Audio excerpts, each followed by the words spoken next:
people always need more than they think they need.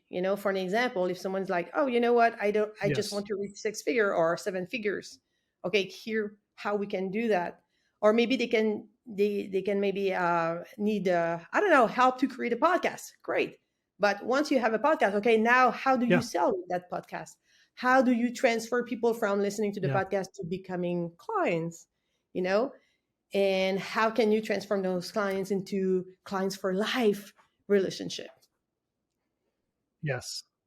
Yes. And the tie I see there is going back to the problem solver mentality is you're seeking to understand the greater problem that they're coming to you with the idea that if you are in the right market, you are looking up for the ideal client, they're going to have a wider set of problems, which means you can offer a wider set of value.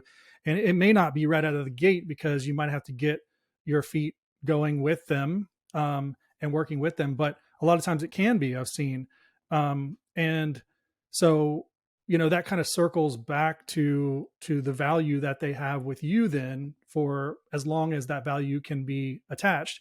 So when you take the time to understand your buyer and the needs that they typically have that are associated with the thing that you're doing, then you're going to end up with more value that you can offer them, which we are all looking for service providers of any kind, from your lawn maintenance all the way up to your physician, everybody in between that want to be problem solvers for us, and to proactively try to help us. So if it's pitched price first, then yeah, we're going to probably be turned off. But if it's pitched value first, that then show they understand our needs, and it demonstrates that they've done this multiple times before and they're good at what they do, we're going to want to attach ourselves to them, not let alone pay a higher price.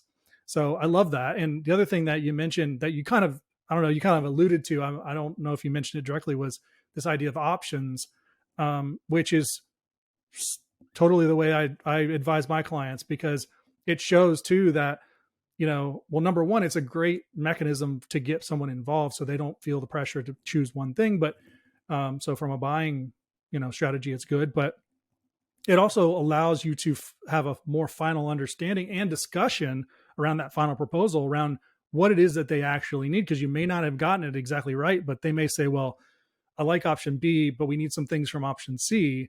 Now they're going to really start to tell you everything, which you can then craft a custom offer at that point, and you're becoming more and more valuable. So I love this idea of options too. I mean, that's the way I operate too. Whenever I engage a new client, I don't ever want to presuppose that they need me at all, let alone want to take the first thing that I tell them to do. So I always want to make sure they understand that I am seeking to understand the full thing. So